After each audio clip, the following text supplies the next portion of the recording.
Isaías capítulo 7, versículo 14. Diz o seguinte, a palavra do Senhor: portanto, o Senhor mesmo vos dará um sinal, eis que a virgem conceberá e dará à luz um filho e lhe chamará Emanuel. Oremos ao Senhor.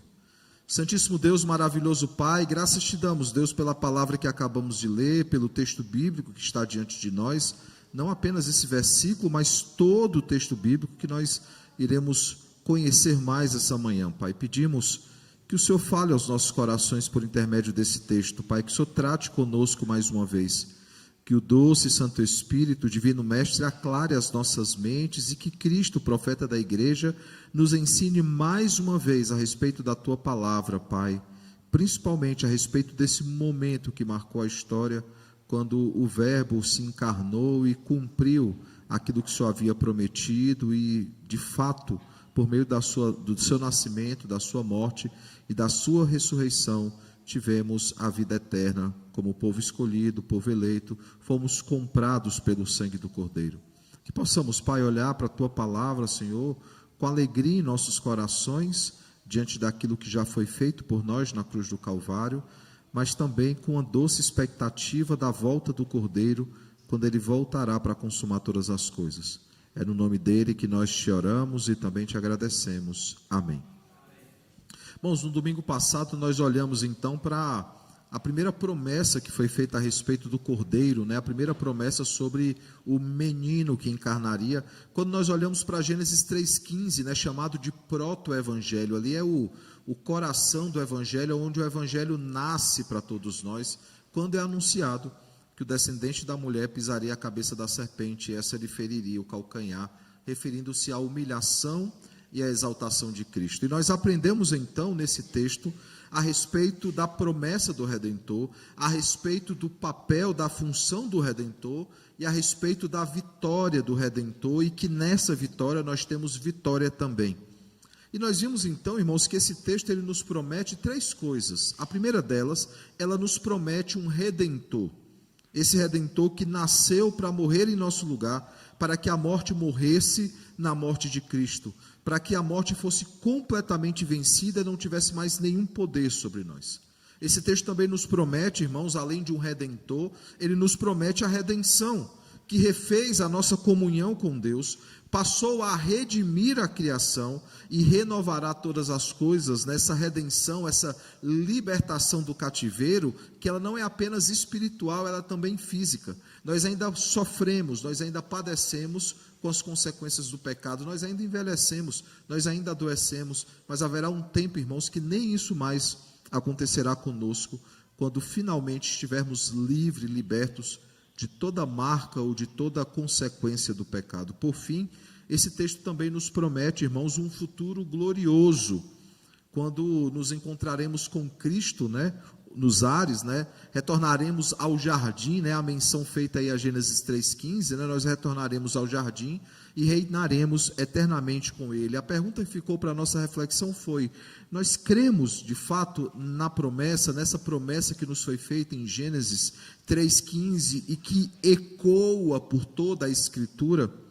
Bem, irmãos, hoje nós olharemos para mais um texto do primeiro advento. Por quê? Porque se os irmãos olharem para o boletim do domingo passado, vocês perceberão que em novembro nós falaremos sobre o primeiro advento, e em dezembro nós olharemos para o segundo advento. Então ainda estamos olhando para a primeira vinda de Cristo. E nessa primeira vinda, então, irmãos, nós olharemos para aquilo que torna a primeira vinda não apenas possível, mas eficaz: a encarnação do Verbo.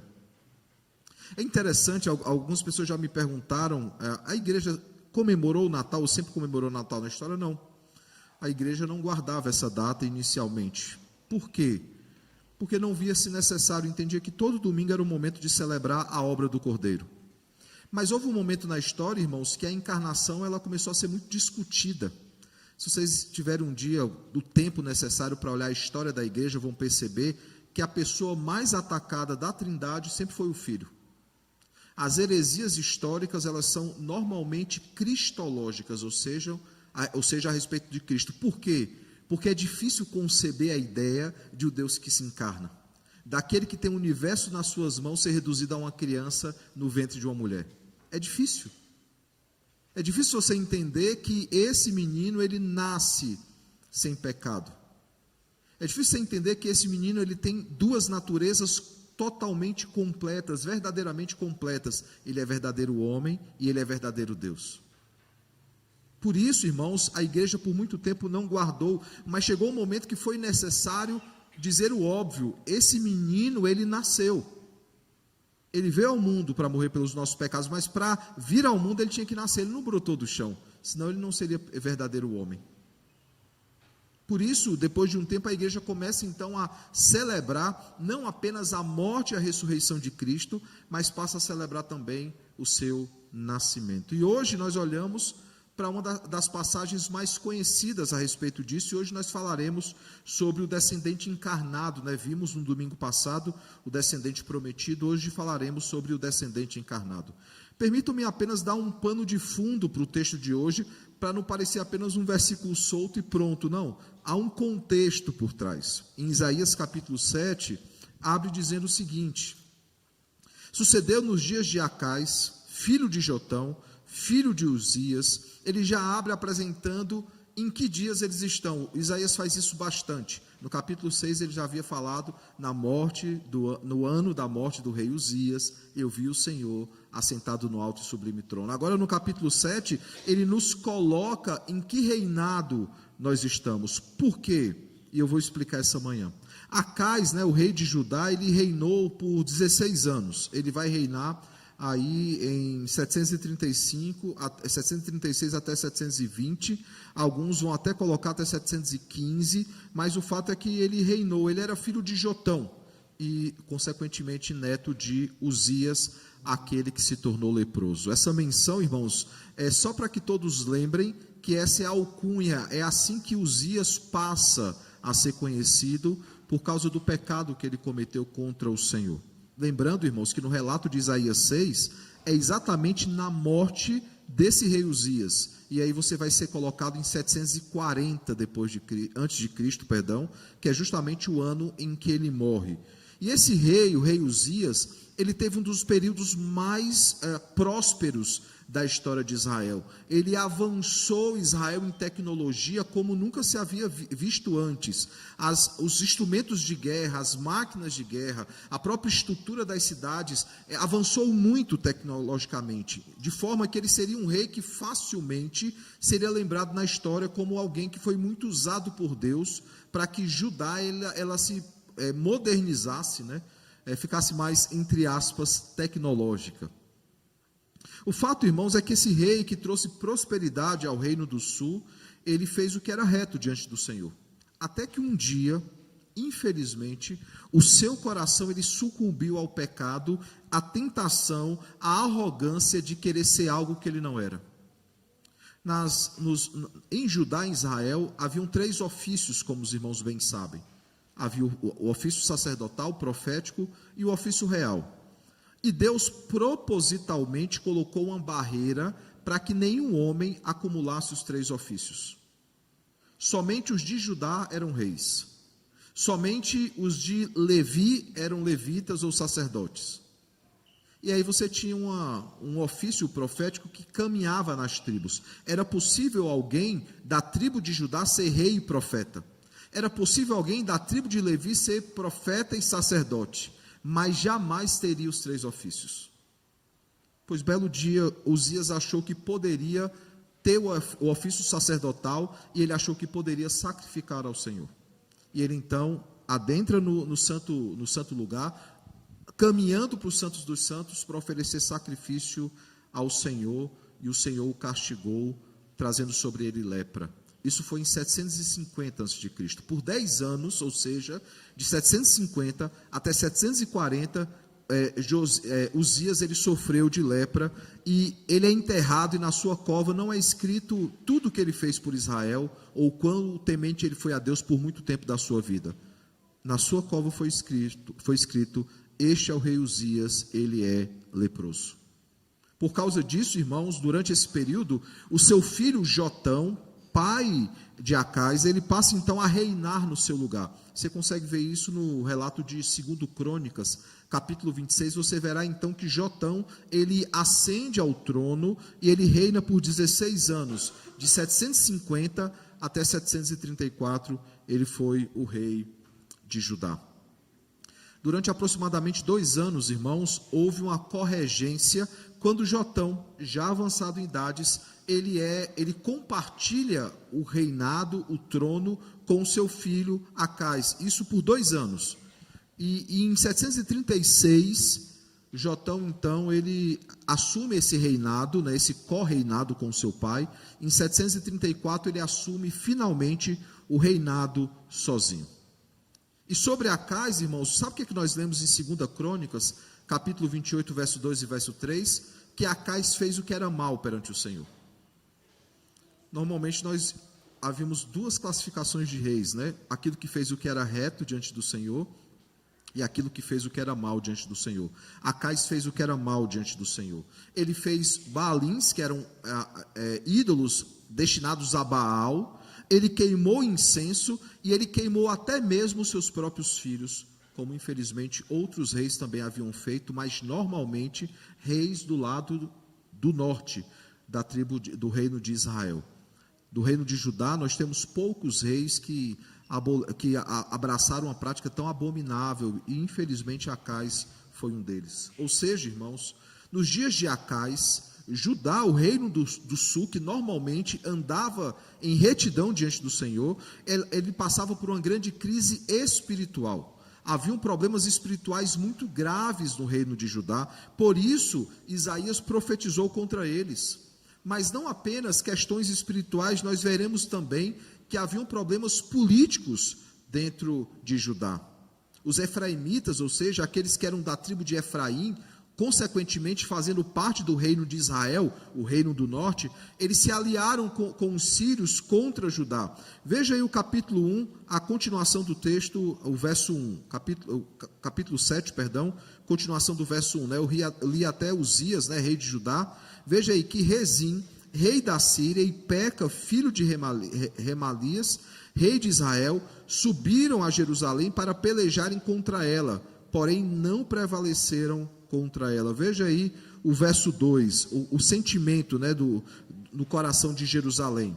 A Síria está aliada com Efraim, deu aviso à casa de Davi, né? A Síria está aliada com Efraim. Então ficou agitado o coração de Acais e o coração do seu povo, como se agitam as árvores do bosque com o vento. Ou seja, o pessoal ficou em polvorosa, né? Não confundam Síria com Assíria. São 2 nações diferentes. A Síria havia se aliado com Israel contra Judá. E por causa disso, Judá procura ajuda da Assíria, que é outro país. E como é que a nação fica, então, diante dessa possibilidade de invasão? Eles ficam agitados. Mesmo que o verso 1 deixe bem claro que eles não prevaleceram contra Judá. Deus já havia dado libertação para eles, mas eles estão agitados. E qual era o intuito deles, irmãos? O verso 6 deixa bem claro. Subamos contra Judá e amedrontemo-lo, e conquistemos para nós e façamos reinar no meio dele o filho de Tabeal, ou Ben-Tabeal, né? Para quem não sabe, no judeu, quando vai se referir a alguém, ele não fala filho de, fala Ben-Judá, filho de Judá. Ou seja, ele está se referindo aqui o filho de Taleal ou Ben-Taleal, né? Ou seja, era um golpe de Estado que estava em curso aqui. Israel desejava tirar Acais do trono para colocar no lugar de Acais alguém da confiança deles, para que eles pudessem trazer juízo contra aquele país, para isso controlando o trono de Judá. Acais, o povo de Judá, irmãos, então eles temiam uma nova invasão da Síria, uma tentativa de invasão da Síria e de Israel, e ele passa então a buscar auxílio em alianças humanas, ao invés de confiar no Senhor. Infelizmente, nós não temos como explorar esse texto e o contexto tão rico desse texto. Por quê? Porque esse texto começa agora no capítulo 7 e ele só vai terminar no capítulo 11, no verso 16. Nós não temos como olhar esses capítulos todos, mas percebam que Acais, ele tem a oportunidade, e nós veremos mais aqui no texto, de buscar o auxílio do Senhor. E ele não quer o auxílio do Senhor, ele quer o auxílio de alianças humanas. E o fato é que o Senhor disse, no verso de número 7, o seguinte: assim diz o Senhor Deus, isto não subsistirá, nem tampouco acontecerá. Deus deixa bem claro, por meio do profeta, o seguinte: não se preocupem, isso não vai acontecer. O problema, irmãos, é que eles continuam, Acais continua buscando aliança em um outro país, porque ele não confia totalmente no Senhor. Ele confia em outros deuses, por isso faz ídolos no país. Ele confiava em outras nações, mas não confiava no próprio Deus. No verso 8 e 9 desse capítulo, nós veremos então que Deus ele traz profecias de juízo. Ele continua profetizando contra a Síria e contra Efraim especificamente, que era a tribo que estava liderando esse ataque contra Judá. E o Senhor está avisando, irmãos, em todo o tempo, que essa condição ela não teria êxito, eles não seriam bem-sucedidos, Jerusalém não seria tomada por eles. E no verso 9 ele diz o seguinte: entretanto, a capital de Efraim será Samaria, e a cabeça de Samaria o filho de Remalias. Se o não crerdes, certamente não permanecereis. Ele diz o seguinte: Acais, pode confiar. Se você não confiar, não vai terminar bem para você. Perceba, irmãos, que a discussão aqui, ela é espiritual e ela é também política. Acais, ele tem a oportunidade de finalmente confiar em Deus, de finalmente ver o Senhor libertá-lo, libertar o seu povo, mas ele não fez, ele continua no erro. Isso nos leva então ao verso 10 e 11, quando ele diz o seguinte: continuou o Senhor a falar com Acais, dizendo: pede ao Senhor teu Deus um sinal, quer seja embaixo, nas profundezas, ou em cima, nas alturas. Ele diz o seguinte: Acais, para você finalmente confiar em mim, pede um sinal. Pede um sinal e esse sinal lhe será dado, qualquer um que seja. Veja que ele, mais uma vez, dá oportunidade. Ele fala no verso 9 o seguinte: se você confiar, você será livrado. Aqui ele diz o seguinte: pede um sinal e eu darei o sinal. Veja a resposta de Acais. Acais, porém, disse: não pedirei, nem tentarei ao Senhor. Que homem piedoso, né? Que homem piedoso. Ele não pede um sinal para o Senhor porque ele já estava em conversas com a Síria, e a Síria já havia prometido que os ajudaria na tentativa de invasão de Israel e da Síria contra eles. Mas veja, irmãos, que parece piedosa a resposta de Acais. Por quê? Porque ele está citando Deuteronômio 6,16, que era justamente: não tentarás ao Senhor teu Deus. Mas a verdade é que ele já havia posto a sua confiança nos exércitos da Síria. Depois você pode acompanhar em 2 Reis, capítulo 16, verso 5 ao verso 9, você verá claramente ele em tratativas com a Síria prometendo que os ajudaria na tentativa de invasão. E perceba que ele diz o seguinte: Acais, pede um sinal. Pede um sinal. Veja o verso 13: ouvi agora, ó casa de Davi, acaso não vos basta fastigardes os homens, mas ainda fastigais também o meu Deus? Ou seja, Deus diz o seguinte: peça um sinal. Você não precisa incomodar nenhuma nação, você não precisa deixar o povo preocupado, você vai pedir um sinal e eu vou dar o sinal. E aí, Acais, ele está nessa tentativa de validar o seu próprio governo com suas próprias decisões. Ele não adora a Deus, ele adora outros deuses. Ele não está preocupado em adorar o Senhor, ele constrói dentro de Jerusalém balaíns, poste ídolos. E aí Deus diz o seguinte: portanto, ou seja, já que você não pede um sinal, o Senhor mesmo vos dará um sinal. Perceba como está totalmente ligado à construção que está sendo feita nesse texto. Tá bom, Acais, você não quer um sinal de que eu sou o Deus de toda a terra, de que eu tenho um poder sobre toda a terra? Tá bom, então eu mesmo vou dar um sinal. E que sinal é esse? Eis que a virgem conceberá e dará à luz um filho, e lhe chamará Emanuel. O texto continua dizendo: ele comerá manteiga e mel quando o souber desprezar o mal e escolher o bem. Na verdade, antes que esse menino saiba desprezar o mal e escolher o bem, será desamparado a terra, ante cujos 2 reis tu tremes de medo. E aí Deus fala o seguinte: tá bom, não quer a minha ajuda, pois você vai sofrer por causa disso. Mas não antes disso, ele vai dizer o seguinte: ele vai ser desamparado a terra ante cujos 2 reis tu tremes de medo, prometendo então juízo contra eles. Percebe, irmãos, que em meio a tudo isso, há uma promessa gloriosa do Cordeiro, e parece uma promessa, se nós lemos apenas o versículo 14, e nós não olhamos o capítulo 7 todo, parece uma promessa solta, uma coisa de coach, o coach vai falar um negócio, então ele solta uma frase de efeito. Não é. Deus está claramente ensinando algo para Acais e para o povo da aliança. Nesse versículo, nós temos a descrição, irmãos, de como se daria a encarnação. Se em Gênesis 3,15 nós sabemos que ele encarnaria porque ele seria o descendente da mulher, aqui nós vemos a forma como essa encarnação aconteceria. Eis que a virgem conceberá e dará à luz um filho e lhe chamará Emanuel. Perceba que Mateus 1,23, diz o seguinte: eis que a virgem conceberá e dará à luz um filho e lhe será chamado pelo nome de Emanuel, que quer dizer Deus conosco.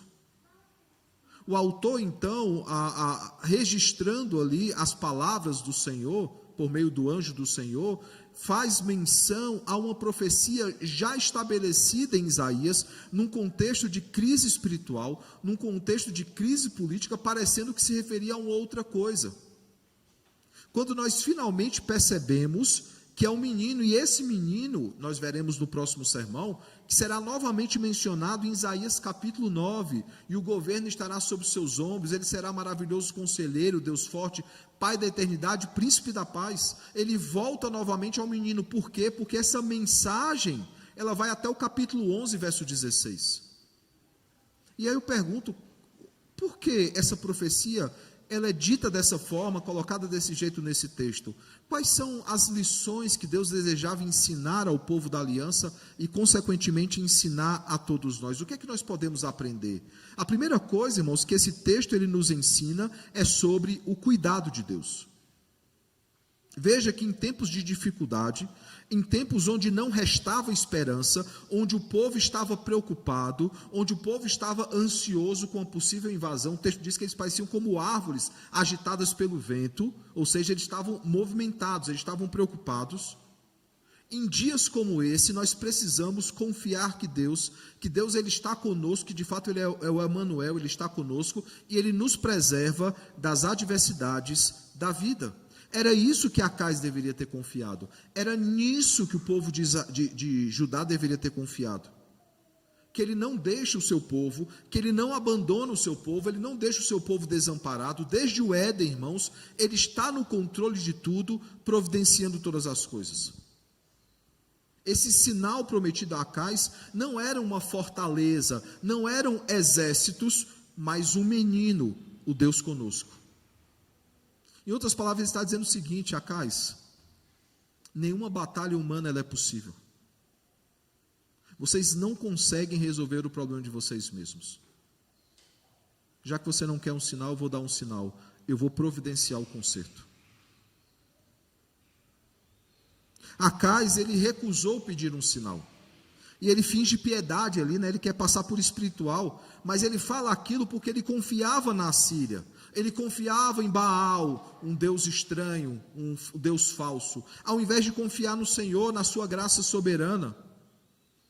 E por causa disso, Deus ele dá o próprio sinal dizendo o seguinte: a verdadeira libertação das guerras desse mundo só é possível por meio de Cristo, daquele que encarnaria. Esse sinal, irmãos, não era político, algo que Acais queria. Esse sinal ele não era militar, ele era espiritual. Uma virgem concebendo e dando à luz a um filho. É interessante porque nós temos várias maternidades miraculosas na Escritura. Nós temos no Antigo Testamento mulheres que já estavam além da idade e foram mães. Nós temos também no Novo Testamento, Isabel já estava além da idade e foi mãe. Mas uma virgem conceber, isso era impensável. Tanto que José, para não difamar a sua esposa, ele deseja deixar em secreto. Nós já olhamos para o texto de Mateus 1:23, nós vimos que essa foi uma grande prova de amor. Porque se ele ficasse, possivelmente ela seria apedrejada, quando percebessem que as contas da maternidade e do casamento deles não batia. E em amor ele prefere abandonar a mulher que ele ama, deixá-la ter a chance de sobreviver, ela e o menino, como alguém que foi abandonado, do que como alguém que pudesse ser mãe de um filho que não era de José. Perceba, irmãos, toda a construção do texto aponta para uma coisa: a encarnação não é uma reação de Deus ao pecado. A encarnação, irmãos, é a revelação do seu propósito eterno. Por isso nós somos chamados a confiar no Senhor. Desde o jardim, logo após a queda, o menino já havia sido prometido. Agora, num contexto de 700 anos, 725, talvez por aí, nesse contexto, então, ou logo depois dele assumir o reinado, logo após a morte do rei Uzias, talvez em 730, mas veja, 730 anos antes do nascimento de Jesus, Deus já está dizendo como esse menino ele nasceria, mostrando claramente o seu cuidado para conosco. Ele cuida do seu povo. Mas esse texto também nos mostra a graça de Deus, não apenas o seu cuidado, a sua graça. Por quê? Porque mesmo Acai sendo desobediente, mesmo a nação de Judá procurando outros deuses e o refúgio, a ajuda de outras nações, Deus ainda assim dá o sinal. Em toda a história da redenção, irmãos, o Deus Trino sempre tomou a iniciativa para providenciar a nossa salvação. Nunca foi uma iniciativa humana, sempre foi uma iniciativa divina. Ele sempre tomou a iniciativa, irmãos. Por isso, a graça, ela precede a fé. Por isso, antes de crermos, há um ato gracioso do Senhor de propiciar a salvação ao seu povo. E não propiciar como uma forma de possibilidade, propiciar de forma efetiva, de forma segura.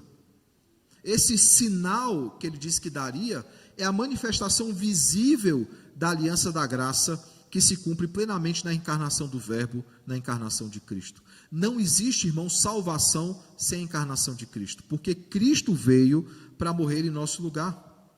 O nascimento virginal, irmãos, então, é um ato miraculoso e divino. E aí, deixa eu só abrir aqui um parêntese, né? Nós perdemos o costume, a igreja mais pós-moderna, mais recente, perdeu um costume de recitar o credo apostólico, algo que era muito comum nos cultos antigamente. E eu já vi gente dizendo assim: pastor, mas eu acho tão católico. Católico é católico romano. Por quê?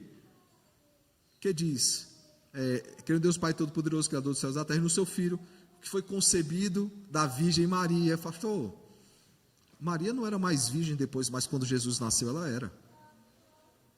Esse é um dos grandes aspectos do cristianismo. Quando Cristo ele foi concebido por obra do Espírito Santo, Maria ela ainda era virgem, depois ela não continua, depois ela tem outros filhos e filhas. Mas no momento da concepção, ela era virgem. Por quê? Porque se ela não era virgem, Jesus podia ser filho de qualquer outro homem. Podia ser filho de José, podia ser filho de... Não seria obra do Espírito Santo. A grande ação miraculosa é que ela era virgem. É um ato miraculoso, é um ato divino que mostra a salvação, que não vem por nenhum esforço humano, mas é obra do Senhor. É o Senhor que providencia o cordeiro, é o Senhor que põe no ventre de Maria o descendente da mulher, aquele que salvaria o seu povo dos seus pecados, como lemos hoje em Mateus. A encarnação, irmãos, então ela nos lembra que Deus ele não abandonou o seu povo. Não, meus irmãos. Mesmo que vacilemos na fé, mesmo que duvidemos, mesmo que tomemos decisões erradas como Acais tomou, ele não abandona o seu povo.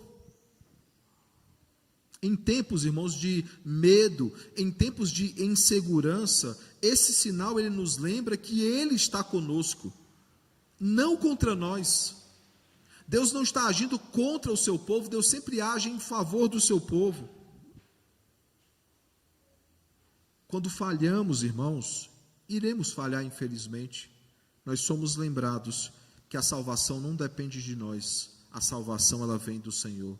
Por isso também precisamos confiar em Deus, não apenas no seu cuidado, mas na sua graça, que é esse favor imerecido, não é porque nós merecemos.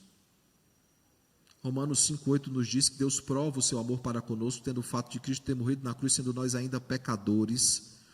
Cristo não morre por nós por algo que nós poderíamos nos tornar ou por algo que nós éramos. Ele morre por nós por algo que Ele pode nos tornar, filhos de Deus.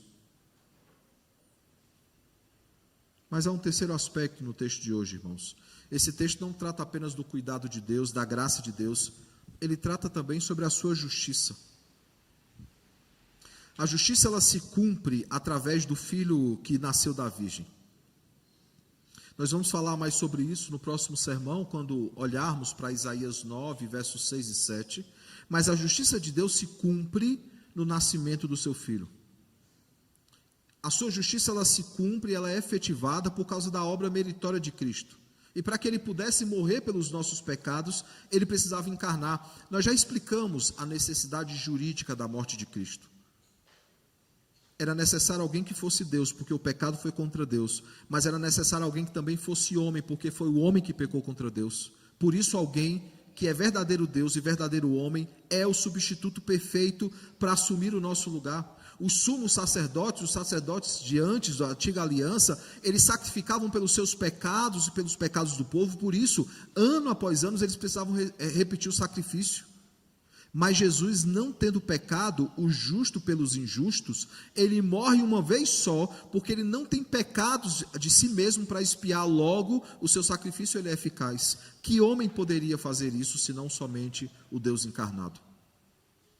Nessa época, há uma frase, irmãos, que eu sempre lembro, uma frase que eu ouvi na minha adolescência para começo de juventude, e ela sempre ressoa nos meus ouvidos, né? Na época da Reforma é aquela frase, né? Enquanto Lutero, em meio a velas, né, pergaminhos, ele ouve então a palavra do Senhor, né? A justificação é pela fé, né? O justo viverá pela fé. Aquela frase se tornou bem conhecida na Reforma, né? O pessoal põe em cartaz, o pessoal divulga em Instagram, o pessoal põe lá, Lutero escrevendo, né? E essa frase é a frase da Reforma, né? Pois para mim a frase do Natal é essa frase que eu sempre lembro ano após ano, que diz o seguinte: num tempo de injustiça, corrupção, vazio espiritual e miséria, vem a desconcertante resposta de Deus: Ele envia um menino. O que fazer em tempos difíceis? Qual sinal Ele poderia dar para casa e para o mundo inteiro? Em dias onde há injustiça, em dias onde há corrupção, vazio espiritual e miséria, qual é a resposta do Senhor? Qual é o sinal do Senhor? Ele enviou um menino. É interessante que esse contexto que eu acabei de citar, ele não vale apenas para os dias de Acais, ele não vale apenas para os dias de Jesus, ele vale também para os nossos dias. Apenas o menino encarnado que cresceu, que morreu pelos nossos pecados e ressuscitou, somente Ele é o sinal do cuidado, da graça, da justiça de Deus, e somente Ele pode de fato justificar aos pecadores. Esse filho descendente prometido é o verdadeiro homem nascido de mulher e ao mesmo tempo o verdadeiro Deus, o Verbo encarnado. Essa união que a teologia chama de união hipostática, que é justamente o Filho eterno de Deus que toma para si uma natureza humana totalmente completa, sem deixar de ser plenamente Deus. Se a Trindade, irmãos, é um grande mistério para todos nós, a encarnação do Verbo é um mistério ainda maior. Ele se torna verdadeiro Deus, verdadeiro homem, sem deixar de ser verdadeiro Deus. Duas naturezas verdadeiras, duas naturezas completas, sem mistura, sem confusão, sem divisão. Não há um momento que elas ficam brigando entre elas, elas são totalmente plenas e totalmente verdadeiras. De fato, Ele nasceu. De fato, Ele habitou em nosso meio, ou seja, Ele fez tabernáculo, Ele tabernaculou em nosso meio. De fato, Ele é o Deus conosco. De fato, Ele assumiu a nossa dívida porque Ele poderia pagá-la. De fato, Ele o faz para satisfazer a justiça de Deus. Por isso, nós confiamos nele. Por isso, não há elementos que sejam contra a sua encarnação. Há um livro chamado Evidências que Exigem um Veredito. O pessoal da área jurídica vai gostar muito desse livro. Há vários livros. Um dia você vê aqui o pessoal do jurídico, né, o pessoal da advocacia, um dia vier aqui no meu gabinete, e vou mostrar pelo menos uns 4 livros onde juristas examinam o caso de Jesus, um deles inclusive um judeu, ele examina o julgamento de Jesus para mostrar a falha nas provas, a falha nas testemunhas, mas que ainda assim Cristo ele morre para assumir o nosso lugar. Nesse livro, Evidências que exigem um veredito, ele vai dizer o seguinte: se por acaso Cristo tivesse morrido de fato e não tivesse ressuscitado, duas possibilidades existiriam: ou os romanos esconderam o corpo, ou os judeus esconderam o corpo. Se os romanos tivessem escondido o corpo, bastava alguns meses de confusão anunciando, que Jesus havia ressuscitado, bastava que eles colocassem um corpo numa carroça e eles andassem pela cidade mostrando o corpo de Jesus, para mostrar que ele não havia ressuscitado. Mas se os judeus tivessem escondido o corpo, os discípulos de Jesus tivessem escondido o corpo, bastava que morresse a terceira ou a quarta testemunha. A primeira diria que ele havia ressuscitado, a segunda diria que ele havia ressuscitado, a terceira e a quarta diria: eu sei onde é que está o corpo. E aí um dos pontos do livro, ele diz que essas evidências exigem um veredito, que de fato ele ressuscitou, que de fato ele ressuscitou dos mortos e satisfez a justiça de Deus. Eu pergunto então, irmãos, que aplicações nós podemos tirar no texto dessa manhã sobre esse cuidado, sobre essa graça e essa justiça de Deus que são manifestas nesse sinal que é o menino encarnado? Primeiro, esse texto ele nos promete três coisas. Ele nos chama a três coisas. Primeiro, a confiar no seu cuidado. E isso, irmãos, a confiar no seu cuidado, porque não depende de nós, não é pela nossa força, não é pela nossa capacidade, não, o Senhor é quem renova as nossas forças, Ele quem renova todas as coisas. Por isso nós precisamos confiar no seu cuidado quando nos pegamos com as aflições dessa vida, quando nações tentam nos invadir, falando claro aqui de forma alegórica, quando estamos aí cercados por inimigos, é no Senhor que nós podemos confiar e devemos confiar. É nele que nós depositamos a nossa confiança. É Ele que cuida do seu povo. Segundo, descansar na sua graça. Esse texto nos chama a isso, a descansar na sua graça. Lembrando, irmãos, que independentemente de nós, independentemente das nossas obras, Ele nos prometeu libertação e perdão, ou seja, vida eterna. E são duas coisas diferentes, irmãos, nós temos ensinado isso. Ele nos redime e Ele nos liberta, ou seja, nós temos que estudar duas coisas que se completam: a remissão dos nossos pecados e a nossa redenção, que são obras complementares, mas diferentes. Uma nos liberta do cativeiro do pecado e da pena do pecado, a outra perdoa a nossa dívida para com Deus. Nós devemos descansar na sua graça, irmãos. Como é difícil tentarmos salvar a nós mesmos. Tanto que Pedro, lá em Atos 15, diz o seguinte: por que nós tentamos a Deus? Por que nós trazemos sobre nós um jugo, um peso, um fardo, que nem os nossos pais suportaram e nem nós mesmos? Aqueles que vieram de uma tradição mais pelagiana ou arminiana, uma tradição de salvação por obras, vai saber exatamente do que eu estou falando. Parece que todos os dias a gente tem que fazer alguma coisa para providenciar a nossa salvação, para nos tornar merecedores da salvação em Cristo. Não, irmãos, as nossas obras são consequência da salvação, as nossas obras manifestam a nossa salvação, as nossas obras cooperam para a nossa santificação, mas elas não são meios de graça nem meio de salvação. A única obra que pode salvar é a obra meritória de Cristo, os méritos são de Cristo, não nossos. E nós devemos descansar na sua graça, devemos não apenas confiar no seu cuidado, descansar na sua graça. Deus, Ele cuida, Ele livra o seu povo da ira vindoura. Isso nos leva ao terceira aplicação de hoje, Nós precisamos, irmãos, nos alegrar na sua justiça, pois o justo se entregou pelos injustos, para que fôssemos declarados justos e não houvesse mais sobre nós ou contra nós nenhuma condenação. Quem pode nos condenar? É Deus que nos declara justos. É isso que Paulo afirma em Romanos 8. A pergunta que eu faço mais uma vez, a pergunta na semana passada foi: nós cremos na promessa? A pergunta de hoje é: nós confiamos na promessa? O nosso coração descansa debaixo da poderosa mão do Senhor? A minha oração, meu desejo sincero, irmãos, é que o bom e eterno Deus, Ele nos capacite para que confiemos no seu cuidado. que Ele nos capacite para que descansemos na sua graça, sabendo que não é obra nossa, mas de Cristo, e que Ele nos ajude, irmãos, a nos alegrar na sua justiça. Eu encerro citando o testemunho do Paul Washer, né? Paul Washer é um pastor batista bem conhecido, principalmente nesse tempo de internet, né?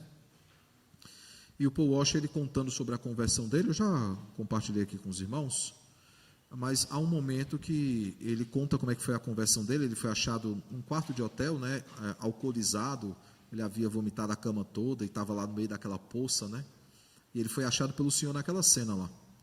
E aí contando para o auditório como ele havia sido alcançado pelo Senhor, como Deus, mesmo ele sendo indigno e não merecedor, Deus foi lá e tirou, não do lamaçal do pecado, mas do lamaçal do vômito. Perguntaram para ele, pastor Paul Washer, como é que o senhor prega com tanta eloquência? Qual é a motivação do senhor viajar aos países, pregando em várias nações? Ele é missionário, muita gente não sabe disso, ele não é pastor de igreja, né? Ele viaja em vários países pregando o evangelho, pastoreando, claro, igrejas nesses lugares. E o que é que faz o senhor ser tão eloquente? Quem já viu as pregações sabe que ele é bem incisivo, né? Ele fala assim, Deus me achou num poço de vômito. Precisa de motivação maior do que essa? Ele me amou quando eu não o amava. Na verdade, eu estava em rebeldia contra ele. Ainda assim, ele me amou. Eu preciso de uma motivação melhor do que essa. E o texto de hoje, irmãos, ele nos lembra exatamente isso. Às vezes a gente quer um motivo para nos alegrar no Senhor. Às vezes a gente quer um motivo para nos contentar em Deus. A salvação em Cristo Jesus, o sinal que foi prometido por Deus ao seu povo e a todos nós. Esse sinal é o motivo da nossa alegria eterna. Apocalipse 7 nos diz que há lá uma multidão que não se pode contar que adora o Senhor. E diz o seguinte, que essa multidão tiveram as suas vestes lavadas pelo sangue do Cordeiro, e por esse motivo eles cantam e adoram o Senhor diante do seu trono, dia e noite, por toda a eternidade. Esse é o motivo da nossa alegria, irmãos. Que possamos de fato nos alegrar na sua justiça, que possamos descansar na sua graça e confiar no seu favor, no seu cuidado para conosco.